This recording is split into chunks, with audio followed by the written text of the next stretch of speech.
apa namanya dengan harapan ya kita mendapatkan hak kita. Hanya saja hendaknya ini yang harus jadi catatan, kalau bisa hendaknya kita menghindari itu. Kalau bisa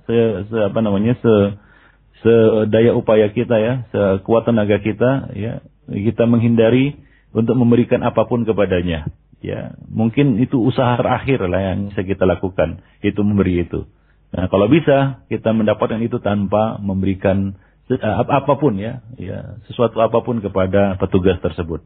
Nah, itulah yang terbaik. Ikhwani fiddin, azanillahu wa iyyakum jami'an. Jadi, jangan ya kita katakan belum apa-apa, belum lagi kita coba sudah memberi. Nah, ini juga keliru. Ya belum apa-apa lagi, belum dicoba lagi ya. Ya dia tahu kita tahu dia itu menahan hak kita. Ya, misalnya kita punya barang di pelabuhan, nggak dikeluarkannya kalau nggak diberi, padahal itu bukan prosedurnya. Ya, itu bukan prosedurnya. Itu adalah di luar prosedur, artinya tidak halal baginya, tidak hak baginya. Tapi dia tetap menahan. Maka dalam hal ini janganlah kita langsung memberi. Ya, kita coba dulu kita ambil hak kita itu tanpa memberikan suap, tanpa memberikan sogokan. Ya, nah demikian. Kalau itu berhasil demikian juga buat KTP. Ya, jangan ya belum apa-apa kita beri. Bahkan kita tawari lagi ataupun kita bisikkan. Berapa Pak? Nah, begitu ya, itu sama saja namanya. Ya, tolong-menolong di dalam kejahatan, dan itu ya bisa tergolong juga suap. Kan begitu ya.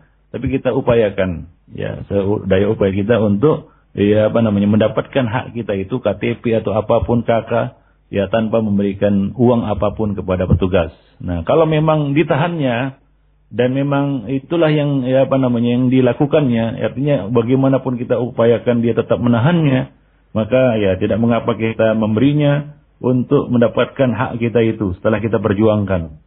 Ya, dan untuk menolak kezaliman ataupun perbuatan aniaya terhadap diri kita. Wallahu a'lam bishawab.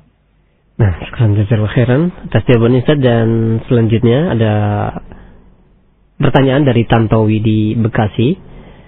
Ya Ustaz, bagaimana dengan seorang pengusaha yang ingin mendapatkan satu izin dari instansi pemerintah yang jika melalui jalur resmi akan sangat memakan waktu yang sangat lama dan biaya yang sangat mahal, kurang lebih mungkin 2 tahun atau 3 tahun, dan biayanya pun jutaan. Kita tidak bisa menunggu lama waktu dengan yang sangat lama tersebut, Ustaz. Nah, bagaimana dengan kita memberi hadiah kepada orang yang bertugas sehingga proses perizinan tersebut keluar dengan cepat dan kita bisa memulai usaha? Apakah hal tersebut diperbolehkan? Ya, itu tidak termasuk darurat yang membolehkan kita untuk memberi suap atau hadiah ataupun bentuk tips atau bentuk apapun kepadanya. Ya, tadi saya sebutkan bahwa yang terbaik adalah bersabar. Rasul memerintahkan kepada kita untuk bersabar ketika melihat sikap asarah, egois atau mementingkan diri sendiri ya, dan perkara mungkar lainnya. Ya, dalam kondisi seperti itu. Nah, sekarang itu ya kita lihat asarah itu. Ya, tindakan semena-mena dari para petugas ataupun para pejabat ya, ataupun orang-orang yang pegawai ya, demikian dia mengulur-ngulur dan lain sebagainya dengan tujuan agar dia diberi, kan begitu ya. Dengan tujuan agar dia diberi ya, maka ikhwani fiddin sebagaimana yang kita sebutkan tadi ya berulang kali, kalau bisa kita tidak memberinya maka lakukan, kita upayakan.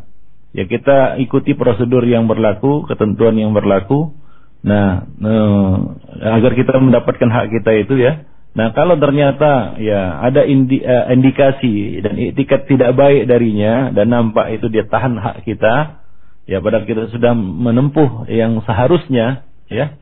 Artinya kita di sini ya jelas ya termasuk pihak yang mazlum, terzalimi. Ya, maka ya mungkin itu masuk kepada kategori ya darurat yang kita berikan kepadanya untuk mendapatkan hak kita.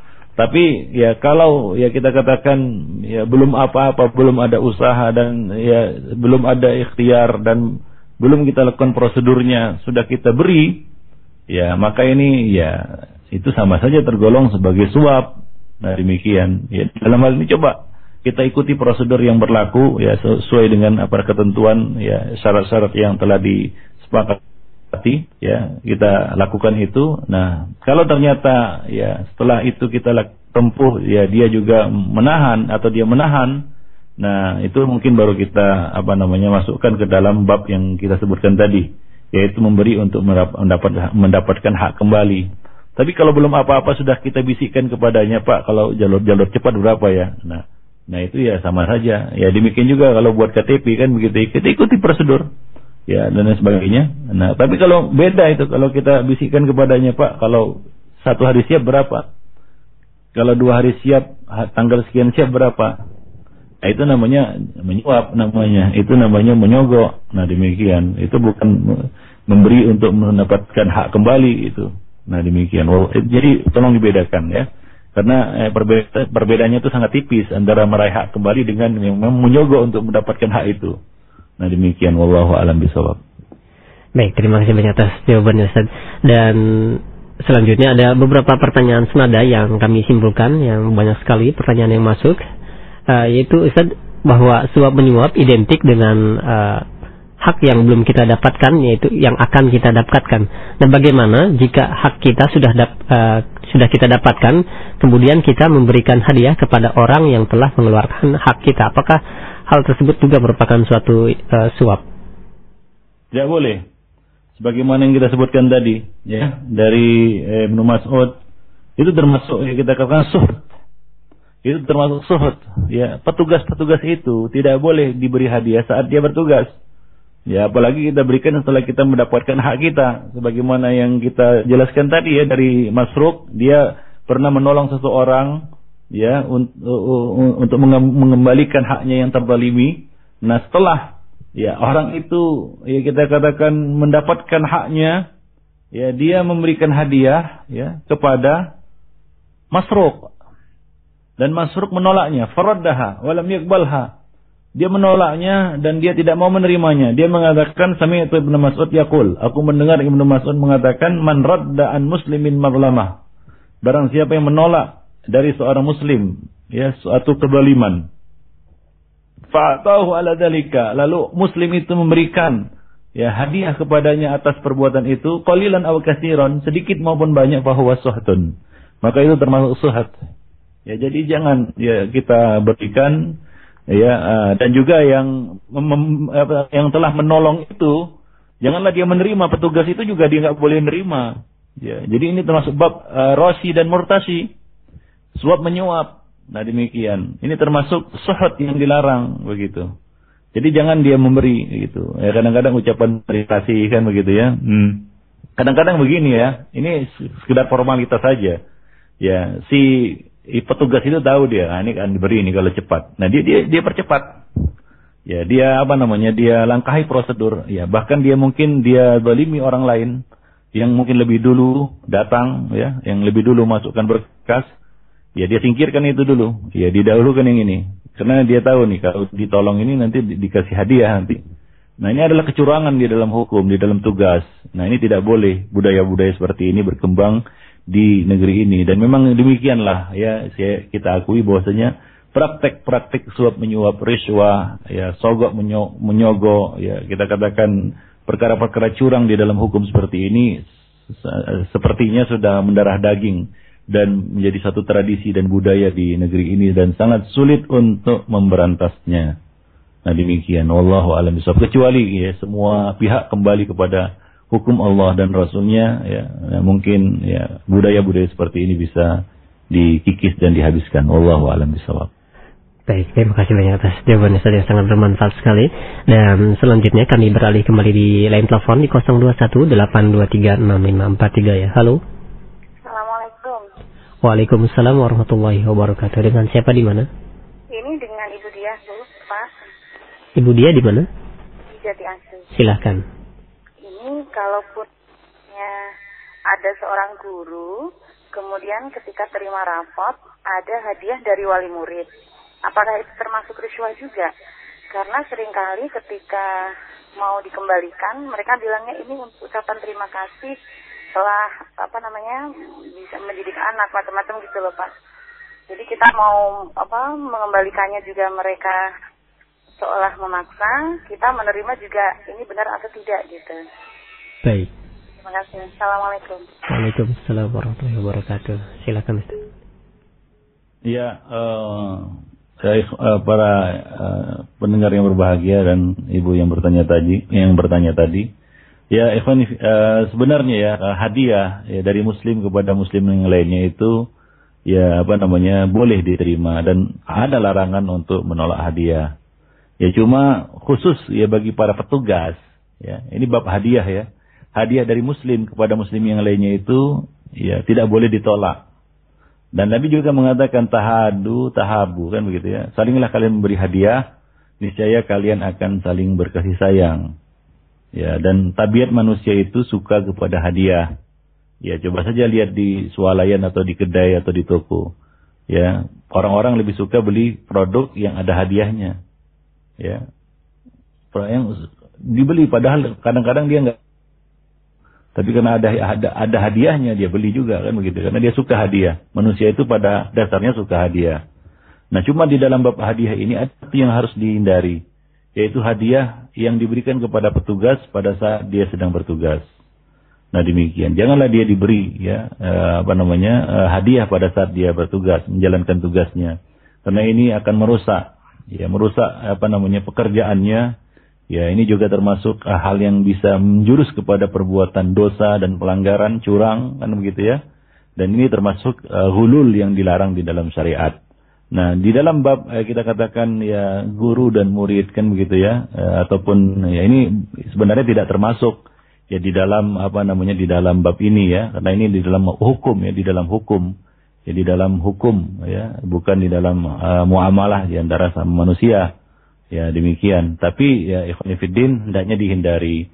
Kalau ya hadiah itu bisa mengganggu ya si guru di dalam menjalankan tugasnya sebagai pendidik ataupun pengajar.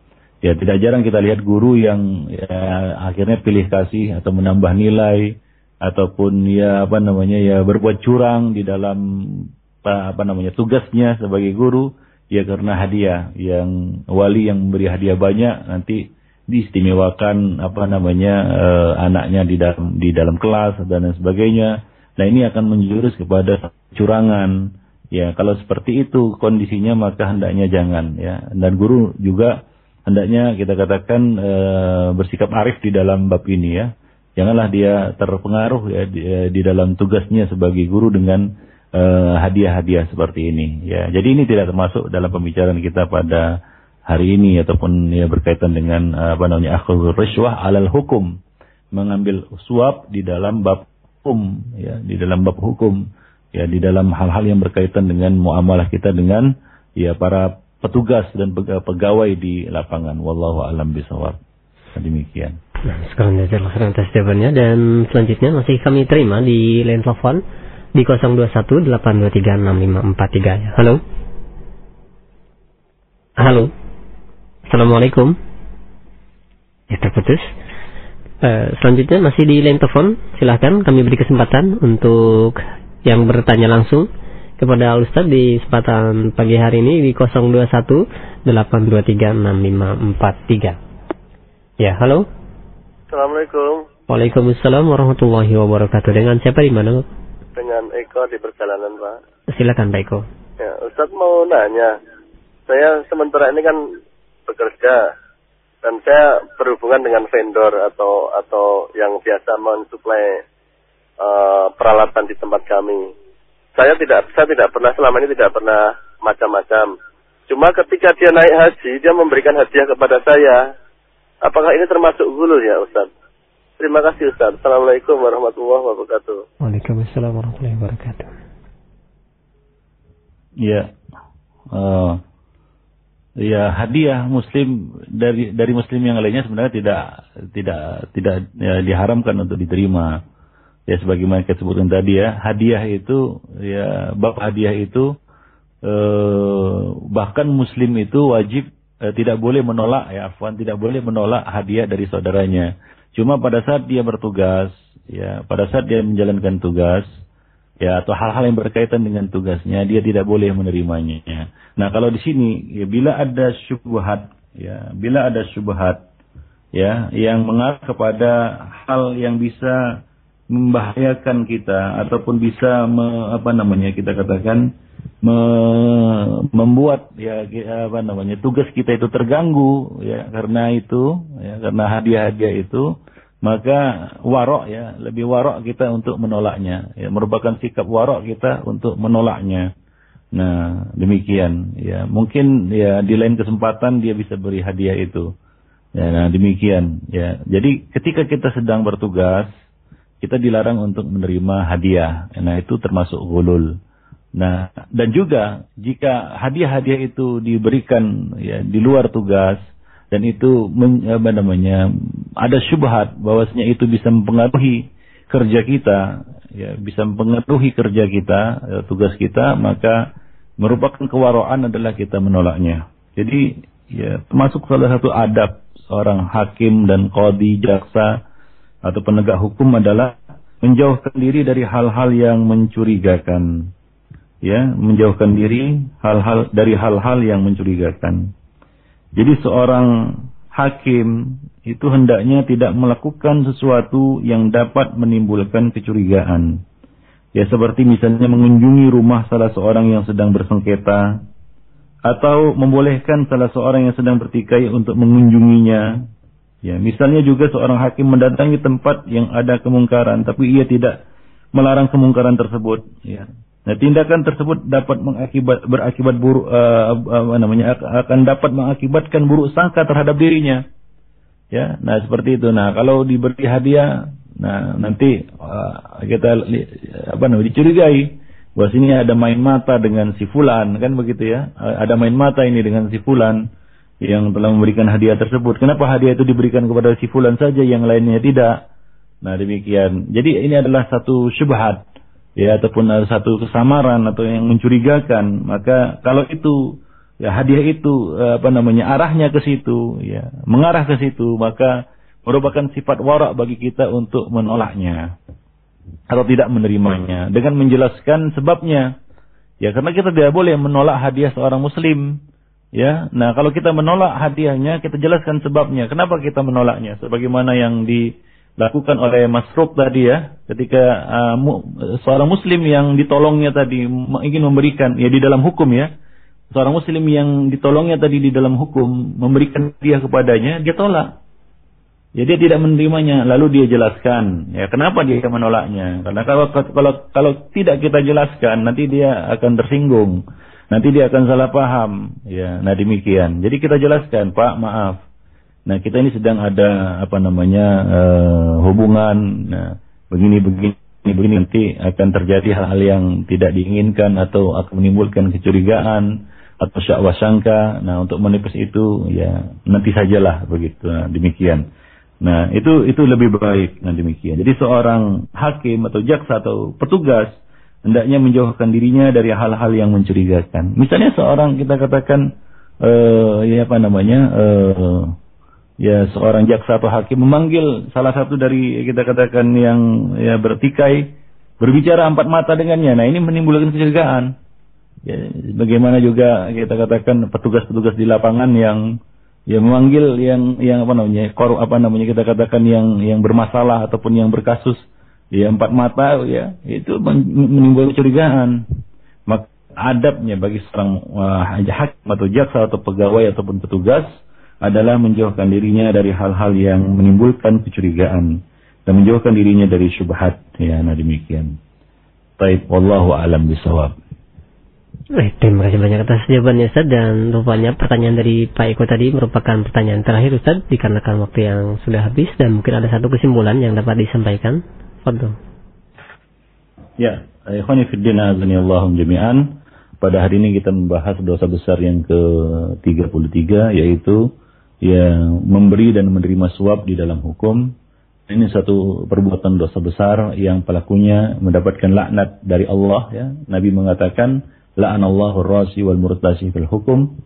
Allah melaknat pemberi suap dan penerima suap di dalam hukum, dan juga dapat laknat dari Allah. Ya, sebagaimana diriwayatkan oleh Abdullah bin Amr, la'ana Rasulullah ar-rasi wal murtashi.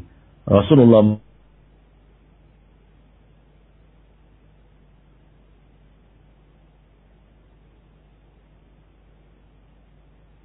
antara di dalam praktik suap itu dia juga mendapatkan telah tergolong ya pihak yang muta'awin, yang bertolong menolong di dalam perbuatan dosa dan pelanggaran.